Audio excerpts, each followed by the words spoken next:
ஆண்டவராகிய இயேசு கிறிஸ்துவின் நாமத்தில் காலை வாழ்த்துக்கள். இன்றைய மன்னா, இஸ்ரவேலின் சந்ததியாகிய யாவரும் கர்த்தருக்குள் நீதிமான்களாக்கப்பட்டு மேன்மை பாராட்டுவார்கள். ஏசாயா 45 வசனம் 25. பாருங்கள், யாரை வந்து நீதிமான்களாக்கப்பட்டு மேன்மை பாராட்டுவார்கள் யாருன்னு சொல்லும்போது இஸ்ரவேல் சந்ததியாகிய யாவருன்னு போட்டிருக்குது.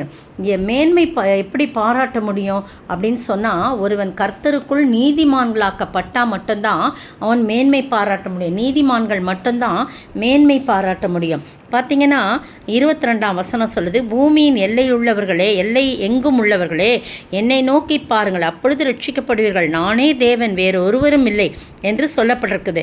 முழங்கால் யாவும் எனக்கு முன்பாக முடங்கும், நாவு யாவும் என்னை முன்னிட்டு ஆணையிடும் என்று நான் என்னை கொண்டே ஆணையிட்டிருக்கிறேன். இது நீதியான வார்த்தை என் வாயிலிருந்து புறப்பட்டது, இது மாறுவதில்லை என்று சொல்கிறார் ஆண்டவர். அப்போது கர்த்தர் நீதியான வார்த்தையை நமக்கு கொடுத்து நாம் அவரை நோக்கி பார்க்க சொல்கிறாரு. அப்போ ரட்சிக்கப்படுவோம். நானே தேவன், அவரே ஆண்டவர் என்று நாம் அறிந்து கொள்வோம். அப்போ தான் ஒருவன் என்ன பண்ண முடியும்? நீதிமான ஆக்க முடியும். நீதிமான் ஆக்கினாதான் அவன் அதை குறித்து மேன்மை பாராட்டுவார்கள் என்று சொல்லப்பட்டிருக்குது. அந்த முந்தின வசனம் 24ஆம் வசனம், கர்த்தரிடத்தில் மாத்திரம் நீதியும் வல்லமையும் உண்டென்று அவனவன் சொல்லி அவரிடத்தில் வந்து சேருவான் அப்படின்னு சொல்லப்பட்டிருக்கு. அப்போது கர்த்தரிடத்தில் மட்டும்தான் நீதியும் வல்லமையும் இருக்குது. அவரண்டை நாம் சேரும்போது, அவரண்டை வந்து சேரும்போது நாம் நீதிமான்களாக்கப்படுவோம் கர்த்தருக்குள். அதற்கு பிறகு நீதிமான்களாக்கப்பட்ட உடனே நாம் மேன்மை பாராட்டுகிறவர்களாய் காணப்படுறோம். யாரு? இஸ்ரவேல் சந்ததியாகிய யாவரும் அப்படின்னு போட்டிருக்கு. புதிய இஸ்ரவேல் மக்களாகிய நாம் ஒவ்வொருவரும் கர்த்தருக்குள் நீதிமான்களாக்கப்படுவோம். அதன் நிமித்தம் நாம் மேன்மை பாராட்ட முடியும். ஏனென்றால் பூமியில் எல்லை எங்கும் உள்ளவர்கள் அவரை நோக்கி பார்க்கணும். அப்போது ரட்சிக்கப்படுவோம். அவர்தான் ஆண்டவர் என்று சொல்லி அறிந்து கொள்வோம். முழங்கால் யாவும் உடங்கோ, நாவு யாவும் கம்பீரிக்கும்னு சொல்லி போடப்பட்டிருக்கு. பாருங்கள், யாரை அவர் நீதிமான் ஆக்குவாராம். தீத்து 3:6 பார்த்தீங்கன்னா அங்கே ஒரு வசனம் சொல்லுது. தீத்து 3:6 தமது கிருபையினாலே நாம் நீதிமான்களாக்கப்படுறோமோ.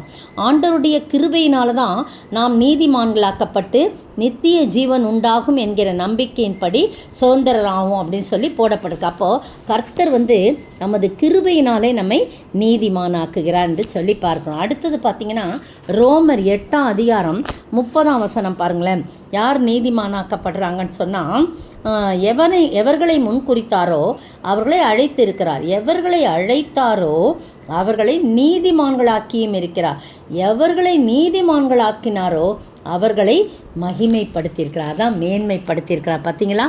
எவர்களை அவர் முன்குறித்தாரோ, பாருங்கள், அப்படி ஒரு அருமையாக முன்குறித்தாரோ அவளை அழைத்திருக்கிறார். எவர்களை அழைத்தாரோ அவளை நீதிமான்களாக்கி இருக்கிறார்.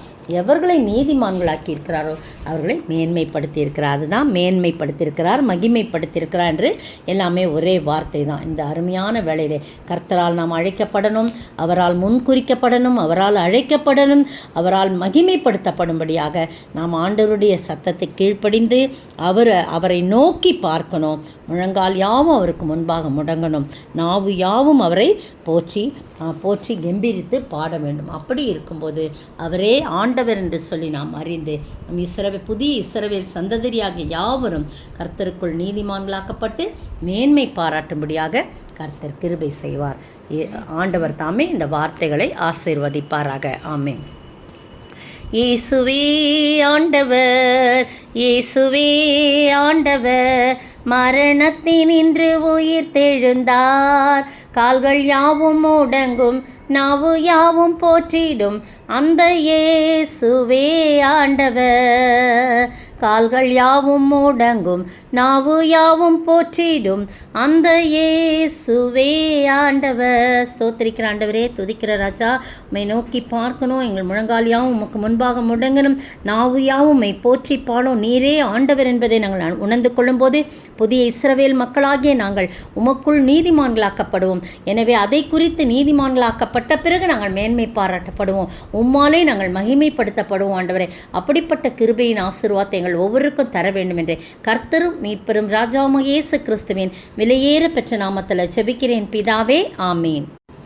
நேற்றைய பதில், என் வார்த்தைகளை கேட்டும் அவைகளின்படி செய்யாதவனோ அஸ்திபாரம் இல்லாமல் மண்ணின் மேல் வீடு கட்டினவனுக்கு ஒப்பாயிருக்கிறான்.